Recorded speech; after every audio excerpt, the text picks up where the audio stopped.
தமிழ்நாட்டில் இருக்க பொலிட்டீஷியன்ஸோட சொத்து மதிப்புகள் நம்ம முதல்வர்கிட்ட இருந்தே ஆரம்பிக்கலாம். ஸ்டாலின் அவர்களோட அசையும் சொத்து, அதாவது கார், ஜுவல்ஸ் அந்த மாதிரி, அது மட்டுமே அவர் 3,30,00,000 பக்கம் வச்சிருக்காராம். அசையா சொத்துக்கள், வீடு, நிலம் அந்த மாதிரி, அது ஒரு 2,70,00,000 வச்சிருக்காராம். கையில பணமா 1,02 கோடிலாம் இல்லைங்க, 10,000 ரூபாய் வச்சிருக்காராம்.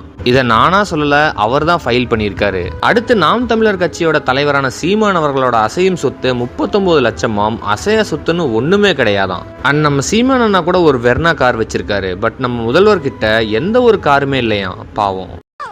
கவுன்சிலர்ல காட்ட சாவல சுத்திட்டு இருக்காங்க. சிஎம் ஆட்டோல வந்து இறங்குறாரு. நாடு முன்னேறிட்டு போட்டுருக்கேப்பா. அண்ட் இவர்கிட்ட ஒரு 150 கிராம் தங்கமும் 5 லட்சம் ரூபாய் கடனும் தான் இருக்குன்னு சொல்லியிருக்காரு. அடுத்தது நம்ம அதிமுகவோட தலைவரான எடப்பாடி அவர்கள். இவரோட அசையும் சொத்து 2 கோடி, இவரோட அசைய சொத்து 4.5 கோடிங்க. அது மட்டும் இல்லாம கையில ஒரு 47 லட்சம் ரூபாய் செலவுக்குன்னு பணமா வச்சிருக்காராமா. அவுட் ஆஃப் தி கண்டென்ட் எதுவும் பேச வேண்டாம்னு தான் பார்த்தேன். பட் மக்கள்லாம் என்ன அவ்வளோ பெரிய முட்டாளா?